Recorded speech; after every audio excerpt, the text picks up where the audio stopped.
Why was her hand trembling when no one else seemed to notice? The briefing room was crowded, voices blending into one another, maps projected across the wall, red markers circling coordinates no civilian would ever see. Yet she sat there, quiet, her back straight, pretending to scribble notes on the clipboard she didn't need.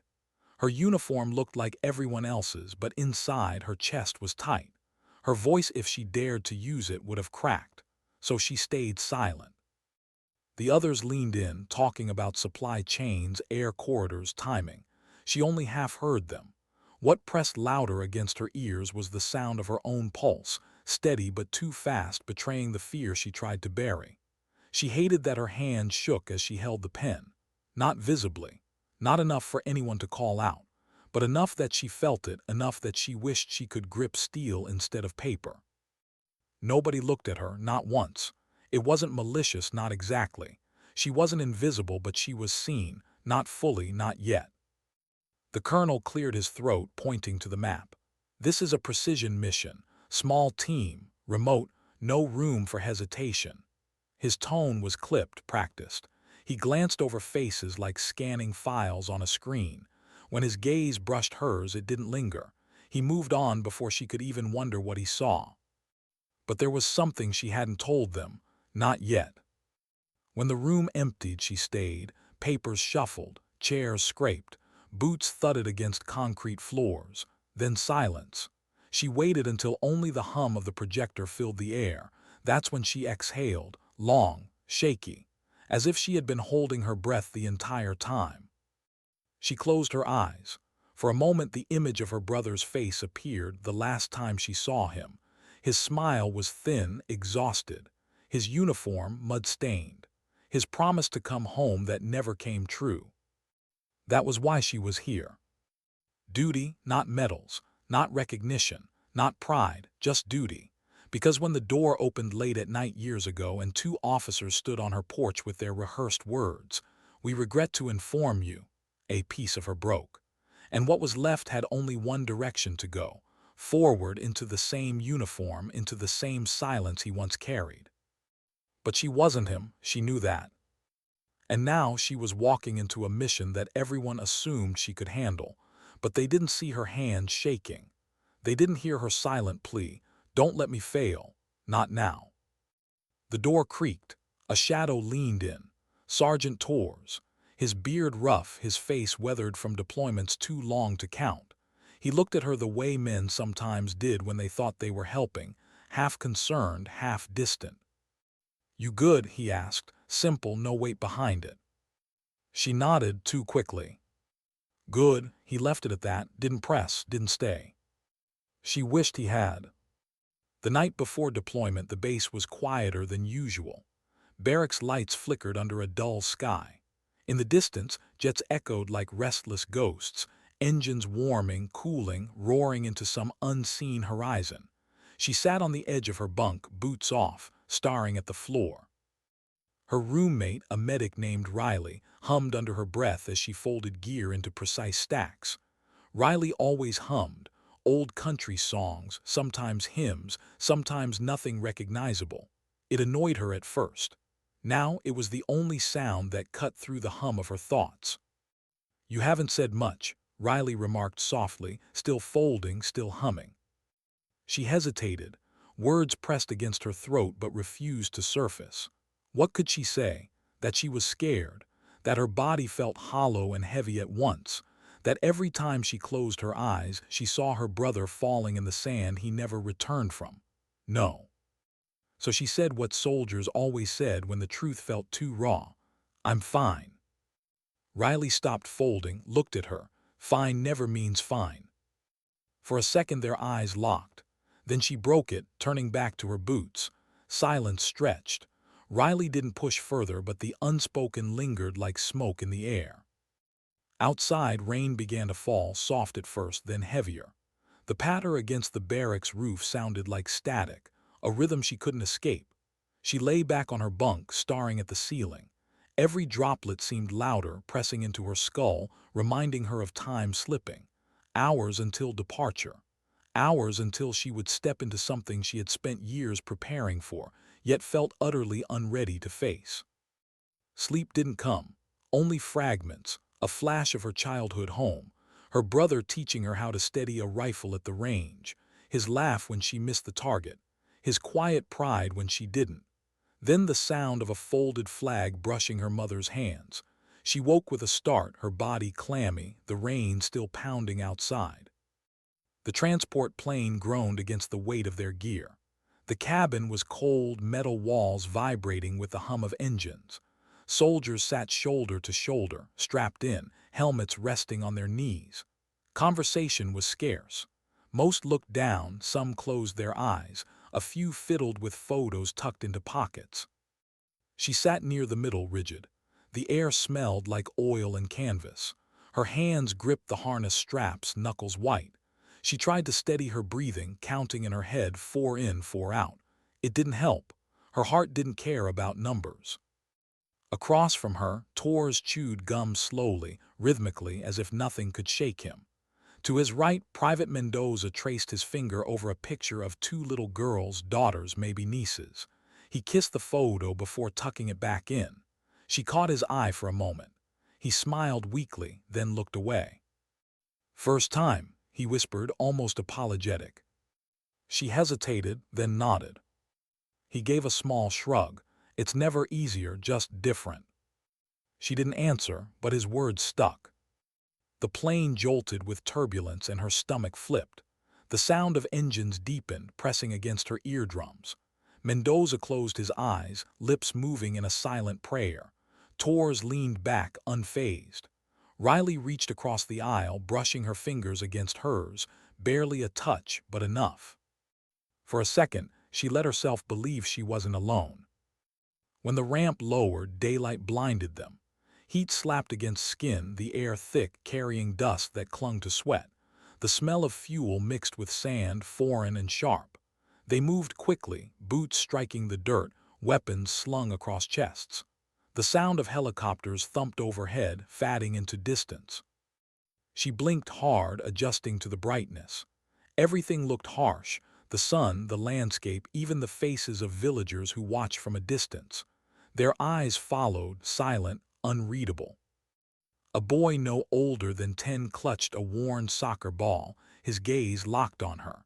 For a moment, she wanted to smile, to show some sliver of humanity in the uniform that made her seem faceless. But her throat closed. She looked away. They loaded into armored vehicles, dust rising around wheels. Inside, the air was stifling, metal echoing with every bump of the road. She sat wedged between Riley and Torres, rifle resting against her leg. Sweat slid down her spine. Every sound was amplified, the rattle of gear, the cough of an engine, the creak of suspension. She focused on the rhythm of it, trying to drown out her own thoughts, but the silence of her teammates said enough. Everyone was holding something inside. Everyone had ghosts. Still, hers felt heavier. Because she wasn't just here to complete a mission. She was here to carry a memory, a promise she never said out loud, a burden no one else could see. And if she failed, she wouldn't just lose the mission. She'd lose the last piece of him she was still holding on to. Night fell quickly in the desert. The horizon swallowed the light, stars emerging sharper than she'd ever seen back home. Their outpost was little more than sandbags, metal sheets, and determination. Radios crackled. Boots shifted. Somewhere far, a dog barked. She sat on a crate, helmet off, the sky stretching endlessly above. The air cooled, but sweat lingered. She traced her fingers over the stock of her rifle, the way her brother once showed her, firm but gentle, respectful. Her voice quivered when she finally whispered, "I hope I'm enough." No one heard her, no one needed to. The desert wind carried her words away, into silence. But inside something shifted, not gone, not healed, but the smallest flicker. A start. Why did silence feel heavier than gunfire? The desert night stretched endless, stars sharp enough to cut. Every sound seemed amplified, boots crunching sand, the click of a radio, even the soft hiss of someone exhaling too close. She sat by the perimeter wall, rifle across her lap, eyes straining against the horizon. Nothing moved, and yet her pulse wouldn't calm. Torres paced a few feet away, muttering into his headset. Riley sat cross-legged, scribbling in her small green notebook she carried everywhere. Mendoza fiddled with a locket around his neck. Everyone had their ritual. Everyone had their way of keeping the night from swallowing them whole. But she had nothing. Her ritual had been her brother, his voice steady when fear grew too loud, his words half teasing, half serious, about how the dark only had power if you let it. Now she tried to summon him, hear him in the static hum of the radio, but it was gone. Only her, alone with a fear that refused to loosen. She gripped the rifle tighter, cold metal, heavy grounding, but it didn't still the shaking. A soft voice broke through. "Riley, you ever notice how stars look brighter when you're the farthest from home?" She turned, startled. Riley's eyes weren't on her, but on the sky. A smile tugged at the medic's lips, but it didn't reach her eyes. "Feels unfair, doesn't it? Like the world saves its best views for the loneliest places." She didn't answer, couldn't. But Riley didn't seem to need words. She just kept writing in that notebook, humming under her breath. Then the radio crackled. Torres froze, listening. A string of clipped phrases in static bursts, coordinates, a name, a warning. Her stomach nodded. Something was coming. The first days blurred together. Patrols, briefings, maps marked in haste. Heat by day, cold by night, both biting in their own way. Every step on cracked earth felt heavier than the last. Every face in the villages they passed carried questions, unspoken, piercing. Some offered bread, some looked away. Some glared like their presence was an insult carved into the soil. She felt each stare like a weight pressed against her chest, and yet she kept walking, one boot in front of the other, always forward. At night in the outpost, sleep never came easily. Her mind replayed sounds she couldn't silence. The distant echo of artillery, the shuffle of boots in sand, the small, accidental crack of laughter someone let slip before remembering where they were. And always her brother's voice in memory, faint, fading. She feared the day it would vanish completely. The first contact came at dawn. The sun was barely cresting when the sharp crack split the morning. A sound that cut through bone, unmistakable. A shot, too close. "Down," Torres barked. His voice carried the kind of authority that came from surviving too much. They scattered, bodies pressed against dirt, rifles raised. Her heart slammed so hard she thought it might drown out everything else. The world shrank to shadows, angles, the blind unknown. Dust lifted, silence followed, a silence louder than the shot itself. Her finger hovered on the trigger, knuckles stiff. Her eyes scanned the horizon, searching for movement, for a flicker, for anything. But there was nothing. Minutes crawled, the radio hissed. Then slowly, cautiously, they rose. "Test," Torres muttered low. "They're watching, seeing how we react." She swallowed hard, her throat dry. Her first taste of fire, but only a taste. Whoever pulled the trigger wasn't aiming to kill. Not yet. Just to remind them the ground they stood on didn't belong to them. Still, her hands shook long after. That night she sat on her cot, helmet off, staring at her palms. She flexed her fingers, watching the tremor ripple. She hated it, hated the weakness it betrayed. When Riley walked in, she tried to hide it, but Riley noticed everything. "You think shaking means you're weak?" she asked gently, setting her gear down. She didn't answer. Riley sat on the cot across from her. "You know what it means. It means you're still human. Don't let anyone make you believe that's a flaw." The words should have soothed. Instead, they burned, because her brother hadn't shaken, not once that she saw, and she couldn't stop.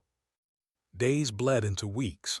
Each mission thread pulled tighter, like a rope fraying with tension. She began to notice the little things. Torres chewing gum louder when he was nervous. Mendoza whispering names in Spanish before every patrol. Riley's hand always brushing her notebook 3 times before leaving the outpost. They were habits, shields, ways to ward off the weight pressing down on them. And maybe in their eyes she was starting to blend in, moving like them, watching like them, holding her silence like them. But inside she was unraveling. Because the mission was shifting. The chatter on the radio grew sharper, villages whispered more, faces turned colder, the maps filled with more red circles, each one bleeding into another. And she had still told no one the truth. Not about her brother, not about the reason she carried herself into this desert in the first place. It wasn't fear of weakness. It was fear of what it would mean if she said it aloud, that maybe she wasn't here for country, for orders, for command. Maybe she was here chasing a ghost. And ghosts didn't care about courage. The second shot came at dusk. This time it wasn't a test. The bullet whined past Tor's shoulder, grazing metal. Then the world erupted. Shouts, return fire, dust rising like smoke, boots scrambling, the sharp, endless thunder of rifles answering rifles. Her body dropped into instinct, rifle shouldered, breath shallow, sights scanning for a target she couldn't see. A figure flickered on a rooftop. She froze, her finger tensed. But hesitation bit deep. One breath too long. Someone else fired. The figure collapsed. Her chest caved. Shame hit harder than the recoil would have. She had frozen. When silence finally returned, thick and choking, she sat with her back against a wall, hands trembling harder than ever. Tors walked by, blood seeping through his sleeve where the bullet had kissed him. He caught her eye, didn't say a word, didn't need to. The silence was judgment enough. That night Mendoza lit a cigarette, the glow faint in the dark. He offered it to her. She shook her head. "Suit yourself," he muttered. He took a drag, then sighed, the smoke curling upward. "You ever think about home?" Her throat tightened. "Every day." "Me too." He tapped ash against the dirt. "My girls think I'm some kind of superhero, but if they knew how scared I get out here," he trailed off, shaking his head. "I don't want them to see me like this." She looked at him, really looked. His hands shook too, just like hers. For the first time, she didn't feel entirely alone. But in the quiet hours before dawn, when the desert wind cooled and the stars burned brightest, she whispered into the darkness, "I'm not him. I'll never be him." The words stung because they were true. And yet deep down, another truth pressed harder. She wasn't supposed to be him. She was supposed to be herself. But who was that when duty and grief blurred into one? The desert gave no answer, only silence. A silence heavier than gunfire. Why did her silence feel heavier than her rifle? The desert morning broke with a haze, heat already simmering before the sun fully rose. The outpost hummed with the restless noise of preparation, radios alive with static, weapons checked, vehicles rumbling. But she stood off to the side, helmet in hand, staring at the horizon as if it held answers she couldn't reach. Her chest still carried the echo of last night, the hesitation, the figure on the rooftop, the way her finger froze instead of firing. She kept replaying it, the split second that stretched into eternity, the shame that followed. What haunted her wasn't the danger, it was the truth. She had failed. And no one said it, no one had to. Tor's wound was already bandaged, his jaw clenched as if anger could keep the blood from seeping. He didn't speak to her, didn't need to. She saw it in the way he avoided her gaze. Mendoza tried to mask his own shaking hands with cigarettes, but his eyes, when they met hers, carried pity. Pity was worse than blame.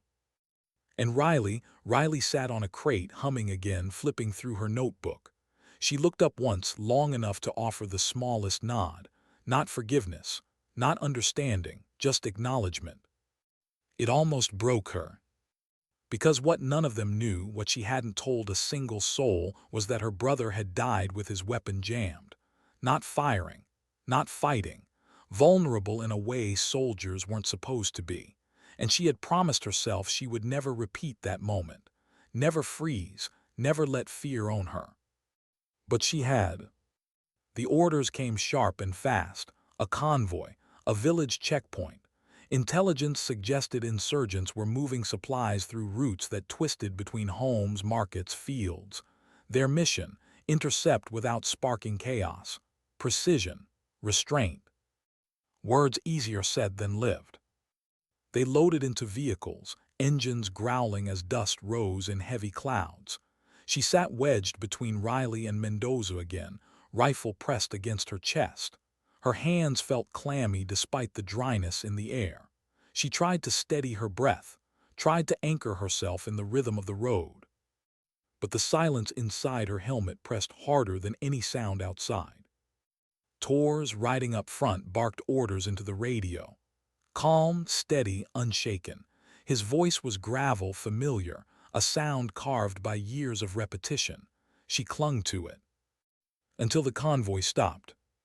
The village stretched before them. Mud walls, narrow alleys, children darting between doors, goats scattering at the noise of engines. Faces turned toward the vehicles, eyes narrowing, curious, cautious, unwelcoming. They dismounted. Boots met dirt, weapons lowered but ready. The air smelled of spice and smoke, food cooking somewhere close, but beneath it lingered something sour, something uneasy. She scanned the rooftops. Her chest tightened. Every shadow looked like a figure waiting to rise, every window a threat. And then she saw him. Not a fighter, a boy, barely 13, maybe younger, standing near a doorway watching them, his hands hidden behind his back, his gaze locked on hers. Her stomach flipped. Time slowed. What's he holding? She raised her rifle, her finger trembling. Riley hissed, "Wait." The boy's eyes widened. He pulled his hands forward. Not a weapon, a loaf of bread. Her throat closed. The villagers stared.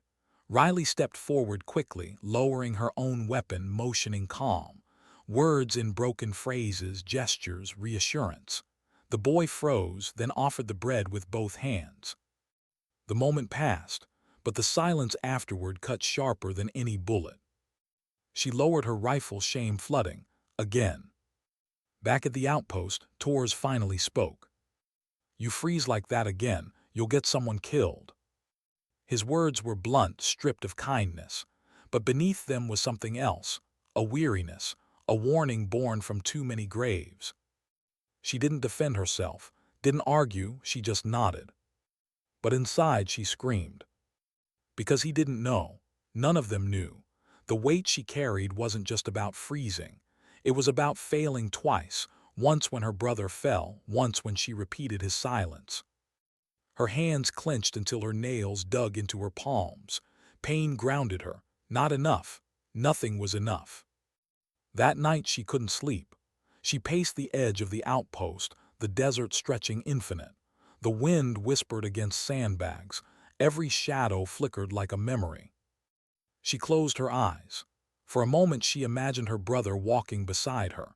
Not the broken image of him in a flag-draped coffin, but the way he used to be, steady, teasing, unshakable. Scared, she whispered into the night. No answer came, only wind. Her knees gave out. She sank to the dirt, silent tears streaking her face. No one saw, no one ever did. The next mission wasn't optional. Intelligence had sharpened. A compound, suspected stockpile, insurgents armed, restless, waiting. The team gathered around the map, Torres pointing with his bandaged arm, his voice clipped. Entry here, sweep, fast, clean. Her pulse pounded. She wanted to ask, "What if I freeze again?" But the words stayed trapped. Instead, Riley whispered near her ear, "You've got this." 3 words, small, but enough to plant a seed. She clung to them. The compound loomed larger than it looked on the map. Walls scarred by years of conflict, metal gates rusted and chained. The air smelled of fuel and rot. Dogs barked somewhere close. They moved in, shadows slipping between walls. Every sound amplified: the crunch of boots, the click of safeties, the scrape of gear. Her heart hammered so loud she feared it would give them away. Inside, the rooms were dark, musty, filled with debris. Every corner held danger. Every shadow stretched too long. Then movement. Figures armed. Voices sharp, foreign, echoing down the hall. The firefight erupted fast, violent. Bullets tearing plaster, sparks igniting off metal. Shouts, commands, the sharp, searing sting of gunpowder in the air. Her body hit the floor, rifle raised, targets blurred, her vision tunneled. This time she didn't freeze. Her fingers squeezed, recoil slammed her shoulder, the figure dropped. Her breath caught, shock flooded, she had fired, she had hit. No time to process.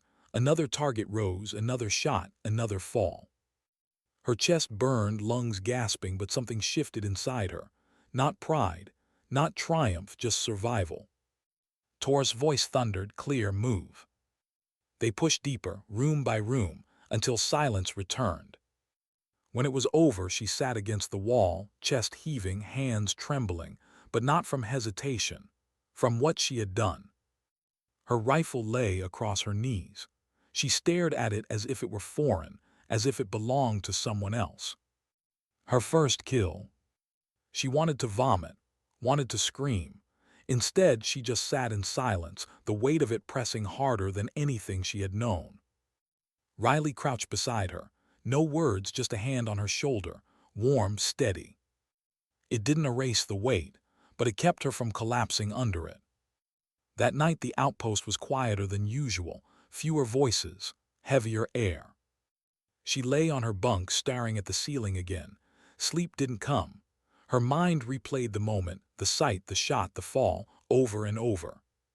Her brother's face surfaced, his laugh, his steadiness. Would he have been proud, or would he have seen the crack in her soul? Her chest ached. She turned onto her side, clutching her dog tags as if they were lifelines. And for the first time since arriving, she whispered not to herself, but to him. "Help me carry this." The silence gave no answer, but her heartbeat slowed just enough. Enough to let her close her eyes. Not in peace, not yet. But in survival. Why did her hands still feel stained, even after she scrubbed them raw? Water trickled from the cracked pipe in the outpost's wash station, cold and metallic. She cupped it, splashed her face, rubbed her palms together again and again until the skin turned red. Still, she felt the weight, the recoil, the image of the figure falling. It had been 2 days, and yet it lived in her bones. Every time she blinked, she saw it. Every silence brought it back. Riley watched from the doorway, arms crossed loosely. "You'll rub yourself down to nothing," she said softly. Her shoulders tensed. "I can't get it off." Riley didn't ask what it was, didn't need to. She just stepped forward, tugged a towel from the rack, and pressed it into her hands. "You don't wash it away," she whispered. "You carry it until it feels lighter. That's the job." Her throat tightened. She wanted to argue, to scream that she wasn't strong enough, that she wasn't like her brother, but the words stayed locked. She dried her hands, the towel rough against her raw skin. Then she folded it neatly, as if control could be stitched back together by precision. The mission tempo sharpened. Briefings stacked, patrols lengthened, the compound raid fueling intel that suggested bigger storms were brewing. Tor's led with iron steadiness, his arm still stiff from the grazing wound but his voice as sharp as ever. Mendoza smoked more, his locket clutched tighter. Riley wrote longer in her notebook, pages filling with words no one else would see. And she walked among them like a shadow, present, silent, watching.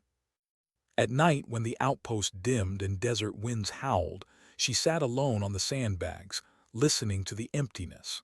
Sometimes Mendoza joined her, flicking ash into the dirt. Sometimes Riley hummed nearby. Sometimes Tors passed by with only a grunt. But often it was just her. Her and the ghost of her brother, who never left. The next patrol stretched through a valley scarred with abandoned homes. Roofs caved in, walls pockmarked by years of fire. The air was still, heavy, too quiet. She scanned every shadow, every window.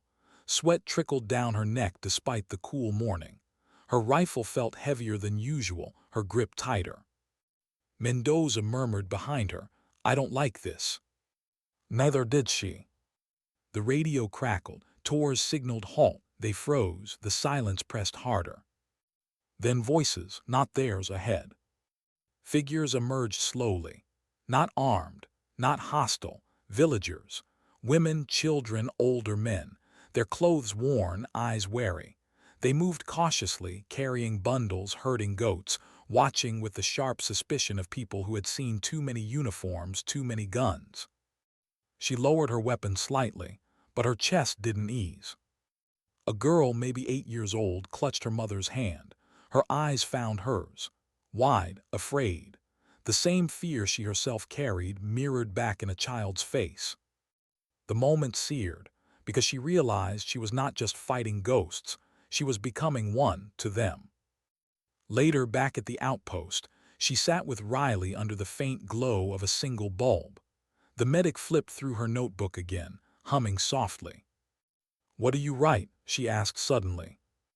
Riley looked up, surprised. Then she smiled faintly.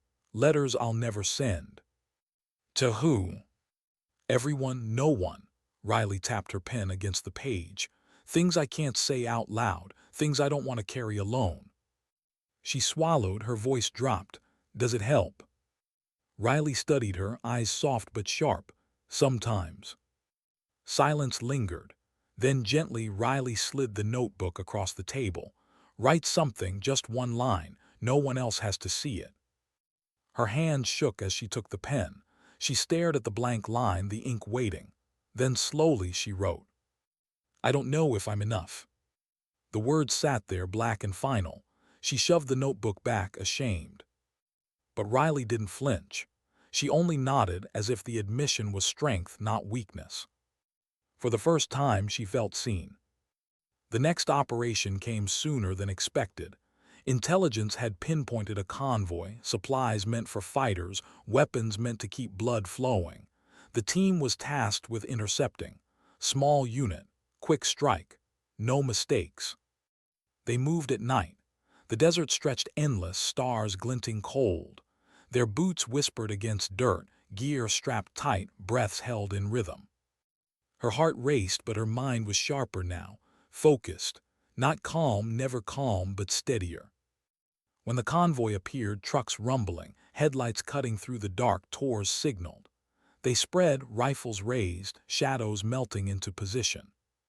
The first burst of fire cracked the silence. Tires blew, engines screamed, chaos erupted. She dropped to the dirt, sighting targets. No hesitation this time. Breath in, squeeze, recoil, a figure fell, another. But then one of the trucks swerved, crashing against a dune. Its doors flew open. A man stumbled out, weapon raised. Her sights locked, her finger tightened. Then she froze. Because behind him in the truck bed was a boy, barely 15, his eyes wide, terrified, hands tied, a hostage. Her breath caught. The man pulled the boy closer, weapon pressed against his head, shouting, threats in a language she barely understood, but the meaning was clear. Her chest pounded, her rifle wavered. One shot could save or destroy. "Take it," Torres barked. Her finger shook. The boy's eyes locked on hers, pleading. She couldn't. Not again. Time stretched. Then a sharp crack beside her. Torres fired. The man dropped. The boy stumbled free, gasping. Her rifle lowered, shame flooded. Torres' glare cut deeper than bullets. "You hesitate again, and it won't just be you paying for it." The words gutted her, because they were true. That night she sat outside, the desert wind biting cold. Her hands shook uncontrollably. Mendoza lit another cigarette, sat beside her. Silence stretched before he spoke. "You ever wonder if we're the bad guys?" Her head snapped toward him. His face was half-shadowed, smoke curling from his lips. "They look at us like we're monsters," he continued. "And maybe we are, I don't know anymore." He rubbed his locket. "All I know is if I don't come home, my girls grow up without a father, and that thought's scarier than any firefight. She stared at him. His voice cracked on the last word. For the first time, she saw not a soldier, not a smoker hiding nerves, but a father drowning in fear. And she realized they were all carrying something too heavy to name. Her silence wasn't unique. Her ghosts weren't alone. But still, her shame was hers alone. The next morning, Riley found her near the wash station again, staring at her raw hands. "You're going to break yourself before the enemy does," Riley said gently. She didn't look up, her voice barely a whisper. "I froze again. I don't know if I belong here." Riley crouched beside her, eyes unwavering. "You belong here because you keep showing up. That's more than half the battle." Her throat tightened. She wanted to believe it, but the doubt clawed deeper. Because what she hadn't told Riley, what she hadn't told anyone, was that every time she raised her rifle, she wasn't just fighting the enemy. She was fighting herself. And she wasn't sure which battle she was losing faster. That night she sat alone on the sandbags, watching the stars. Her brother's face surfaced again, softer this time, less sharp. "Tell me what to do," she whispered.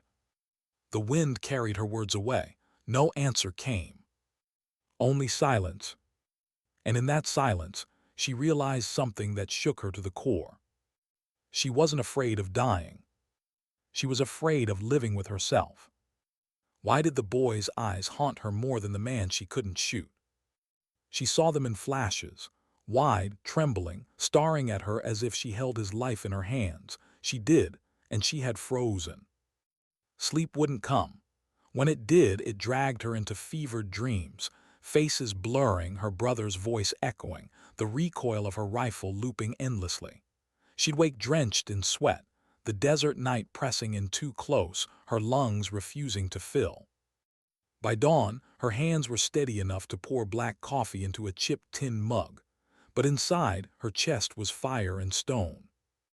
The next briefing unfolded in a cramped room that smelled of dust and oil. Tors stood at the front, laser pointer jittering across a map spread on the wall. "Convoys, safe houses, routes." "We've got chatter," he said. "They're moving something big. Weapons, intel, we don't know, but it's headed through Sector 9.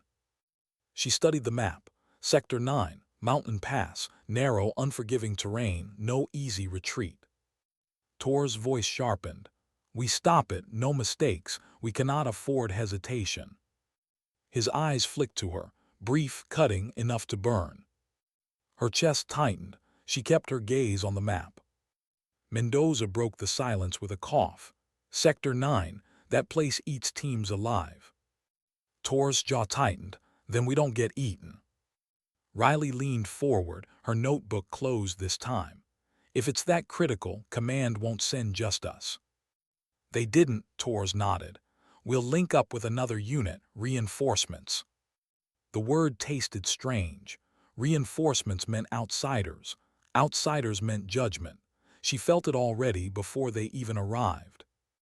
They rolled out 2 nights later, their convoy grinding through dust, engines growling low. When they reached the rendezvous, another group was already waiting. The air shifted instantly. Different patches, different eyes. The other unit's leader, a broad-shouldered captain with a scar slicing across his cheek, shook Tor's hand with stiff formality. His gaze scanned the team quickly, then landed on her. It lingered a beat too long.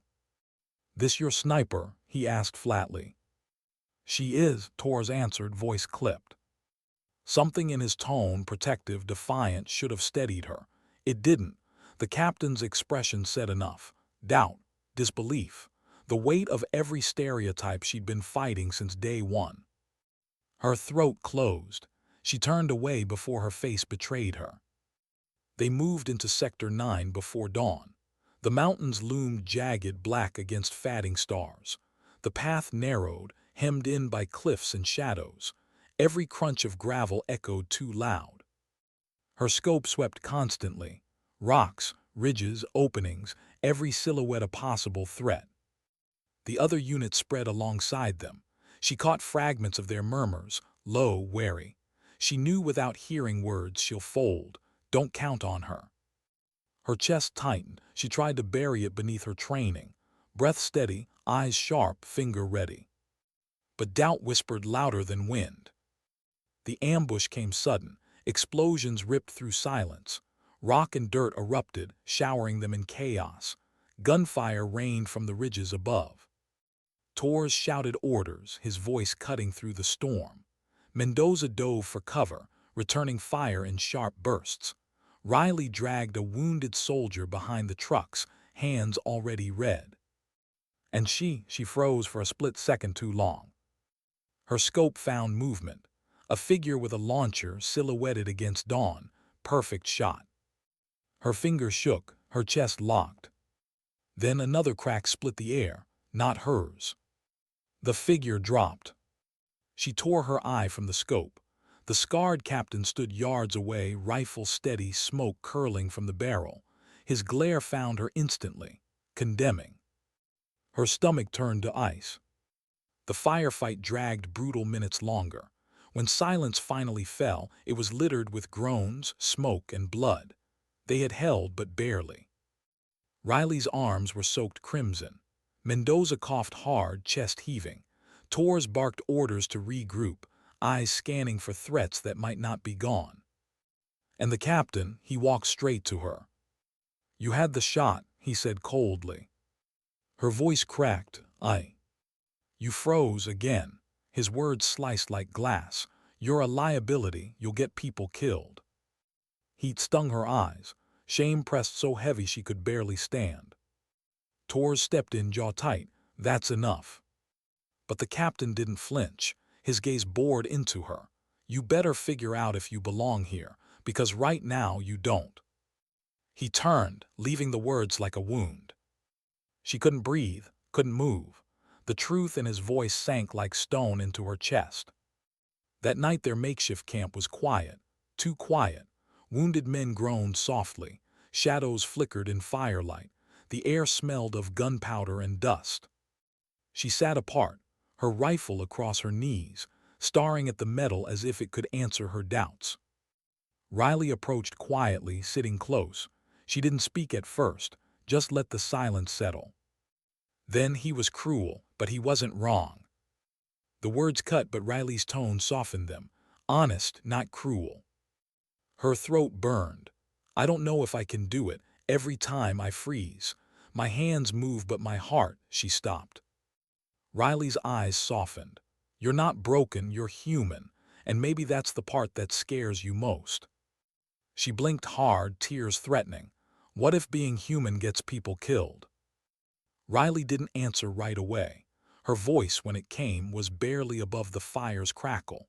"Then you decide what you carry, their lives or your silence, but one way or another you can't stand in between forever." The words sank deep. Hours later, when camp slept, she lay awake staring at the jagged outline of mountains. Her brother's face surfaced again, softer this time, like memory, not torment. She heard his laugh, saw the way he ruffled her hair when she was small, heard his last words before deployment, "Don't let fear decide for you." Her chest ached. She whispered into the dark, "I'm trying." The wind carried it away, no answer in return. But for the first time, the silence didn't feel empty. It felt like a mirror, asking her to choose. At dawn, the mission resumed, bruised, battered, but moving. The scarred captain kept his distance, but his words lingered. The team's silence weighed heavier than bullets.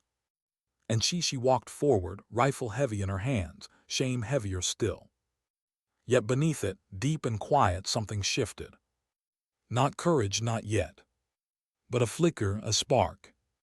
The faintest trace of a decision forming. That maybe, just maybe, she wouldn't let fear decide the next time. Why did silence sometimes scream louder than gunfire? She felt it pressing against her chest as the column moved deeper into the mountains. No words from the scarred captain, few from her own team. Even Riley, who always found space for softness, had gone quiet. Every step echoed her failure. Every glance, imagined or real, weighed like judgment. But beneath it all something churned, something raw, something she couldn't yet name. They bivouacked in a narrow pass that night, cliffs rising like walls on both sides. Fires were forbidden, only darkness and the steady hum of tension. She sat against a rock, knees drawn up, rifle resting across her thighs. She traced its edges with trembling fingers, as though the weapon itself might teach her how to stop hesitating. But it wasn't the rifle she doubted. It was herself. Memories bled into the silence. Her brother's laugh, the way he'd toss a football across their dusty yard until dusk stole the light, the way he'd promise her, always, that fear was nothing but a shadow, and shadows disappeared if you faced the sun. But he hadn't disappeared, he'd been swallowed. She remembered the day they brought the news, the flag, the folded uniform, her mother's sob that shattered walls. He'd died in a past not unlike this one, same mountains, same silence. And now she was walking in his ghost's footsteps. Can't sleep. Mendoza's voice startled her. He crouched beside her, cigarette already glowing in the dark. His eyes were bloodshot but softer than usual. She shook her head. He exhaled smoke, the ember lighting his features faintly. I think about it too much, he murmured.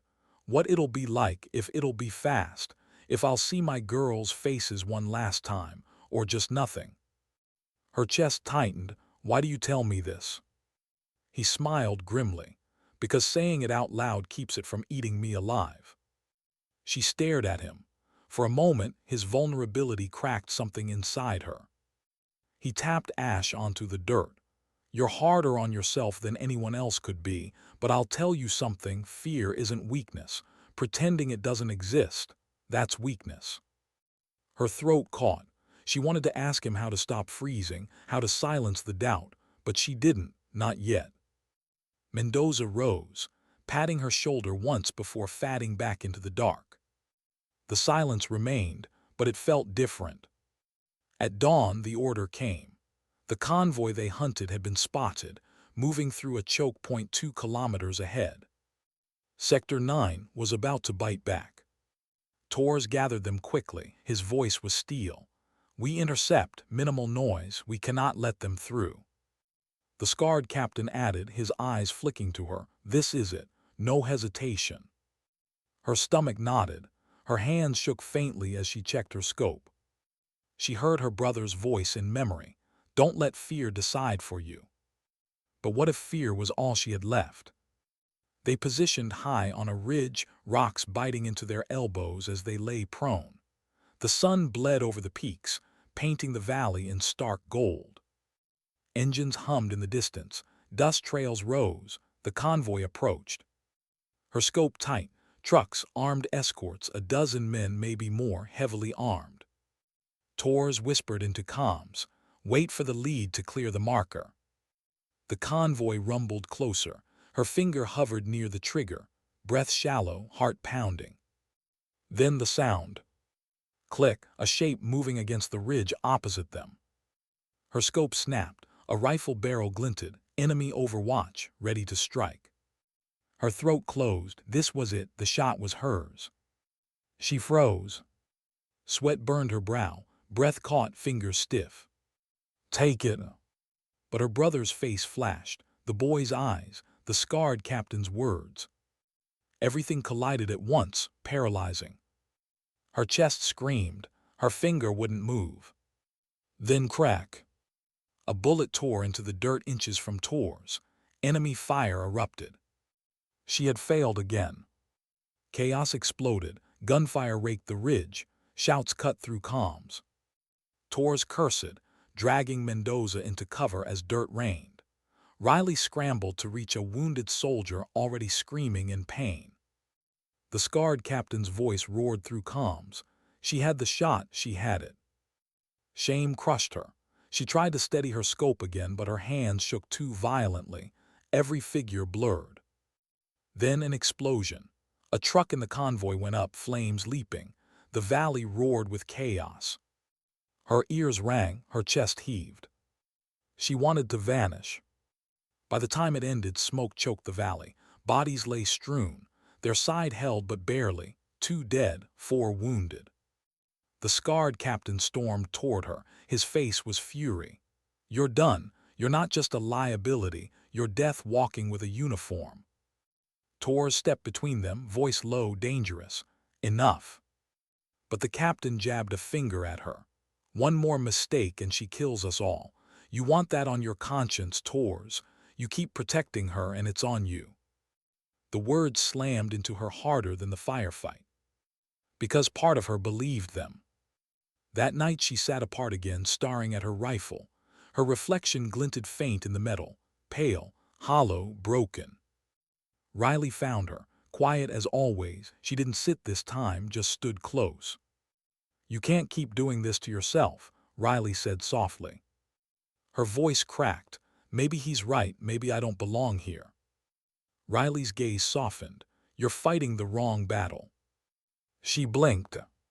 "You keep trying to prove you're him," Riley whispered. "Your brother, but you're not, you're you. And until you fight as yourself, you'll keep freezing." The words landed like a knife, because they were true. Her brother's shadow loomed over everything, every trigger pull, every hesitation. She was living his ghost, not her own life. And it was killing her. Tears blurred her vision. She whispered, barely audible, "Then who am I without him?" Riley reached out, gently pressed a hand over hers. "That's the part you have to decide." The silence stretched. For once it didn't crush her, it opened. And in it a thought flickered, fragile, terrifying, true. She didn't need to be her brother. She needed to be herself. The wind cut cold across the pass. She sat awake until dawn, the first light bleeding into the sky. Her brother's voice came again, but softer. Not an order, not a weight, just memory. "You don't need me to tell you what to do." Her chest eased, if only slightly. For the first time, she wondered, maybe the ghost wasn't here to haunt her. Maybe it was here to let her go. When Tors called them to move at sunrise, her hands were still. Not steady, not certain, but still. And for the first time, she wasn't carrying her brother's rifle. She was carrying her own. Why did the air feel heavier? As if the mountains themselves were waiting for her choice. They moved again at dawn, boots crunching over stone, gear weighing them down like the silence that hung between every man and woman. She could feel it pressing against her shoulders, invisible but brutal. The scarred captain didn't look at her, didn't need to. His contempt lingered like smoke. Tors walked ahead, stiff, carrying the burden of defending her. Mendoza muttered prayers under his breath, fingering his locket as though it might guard him from the valley's teeth. Riley trailed with a steady stride, notebook tucked inside her vest now, not writing, just watching, always watching. And she walked among them with her chest heavy, her throat raw. But inside, something had shifted. Not courage, not yet, but a quiet defiance. She would not die in her brother's shadow. The objective was brutal. The intel pointed to a fortified compound wedged into the cliffside, stone walls, camouflaged bunkers, hidden nests. Not a convoy this time, a den. The mission, breach clear, seize whatever was being protected. Command wanted proof. Tors spread the team across a ridge overlooking the valley. The scarred captain's men set up heavier guns. She found her spot in the rocks, prone, scope sweeping across jagged lines and faint movements. Her heart picked up, not the racing panic of before, but a sharper pulse, controlled. Through the scope she saw them, guards packing the wall, rifles slung loose, unaware of the eyes already tracking them. Tor's voice cut across comms, "Wait for my mark." Her finger rested on the trigger. She breathed in, out. But then something shifted, a sound, a faint metallic click echoing against stone. Her gut tightened. Mine. Her throat locked, her eyes scanned, desperate. Then there, a wire stretched faintly across a patch of dirt where Mendoza crouched unaware. "Stop," she hissed through comms. Confusion snapped back. "What?" Mendoza froze. "There's a trip," her voice broke sharp. "By your boot, don't move." Silence, then Riley's voice steady. "She's right, I see it." Mendoza's breathing came hard through comms. Mother of God. Tor's cursed low. Diffuse it. Riley crawled closer, careful, precise. I can try, hold him steady. Minutes stretched, sweat dripped, the air held its breath. Then snip, the faintest click, the wire slackened. Riley exhaled, sitting back. Clear. Mendoza collapsed onto his knees, laughing shakily. You just saved my ass. The scarred captain's voice crackled through comms, grudging but sharp. Good eyes. For the first time, no contempt, no accusation, just recognition. Her chest surged, a warmth she hadn't felt in months. She had seen, she had acted, she had not frozen. But there was no time to linger. The compound awaited. Torres gave the order, move. The descent was sharp, gravel sliding under boots, weapons held high. The air filled with the smell of dust and tension. As they approached the wall, the silence shattered. Gunfire erupted from hidden slits. Bullets tore through stone, sparks flying.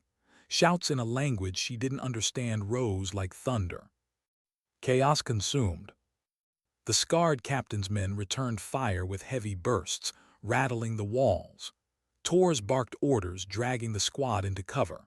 Mendoza fired sharp, controlled shots, swearing between each one. Riley dove to pull a wounded soldier out of the line, blood already soaking her sleeves.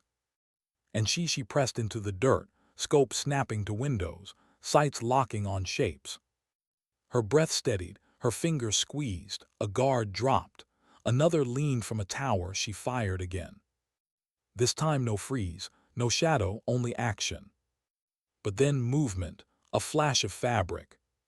Her scope snapped, a door slammed open, a figure darted out, small, thin, a child. Her chest jolted. The boy, the same eyes, the same fear. He stumbled into the open, screaming. Behind him, a fighter dragged him by the collar, weapon pressed to his back. Not again. Her hands shook, her breath faltered. The fighter raised his rifle, aiming not at her team but at the child, using fear as shield. Her mind screamed, she couldn't freeze, not again. She heard her brother's voice, don't let fear decide for you. Her finger trembled. Then with a sharp inhale she squeezed. The fighter dropped instantly. The boy collapsed, gasping but alive. Her body shook, not with shame, with release. She had pulled the trigger, she had chosen. For the first time she had not failed. The fight raged for another brutal 20 minutes, but the tide turned. The walls were breached. The compound stormed. Smoke, fire, chaos. When silence finally fell, the valley reeked of gunpowder and blood. The scarred captain approached her, face still hard but his voice different. Lower, he nodded once. You made the shot. It wasn't praise, not warmth, but it was acknowledgement. It was enough. Later, as medevac choppers thundered overhead, Riley found her sitting on a crate, rifle across her lap. Her hands still trembled, but not with paralysis, with aftershock. You did it, Riley said softly. Tears blurred her eyes. I almost didn't. Riley crouched. But you did, and that boy, he's alive because of you. Her throat closed. She had no words, only the image of those wide eyes alive. Riley's gaze softened. You stopped fighting your brother's war. The words landed deep. She nodded slowly. For the first time, she believed it. That night when camp finally quieted, she lay staring at the stars. The weight of her rifle rested beside her, heavy but no longer crushing. Her brother's face surfaced one last time, not accusing, not demanding, just there.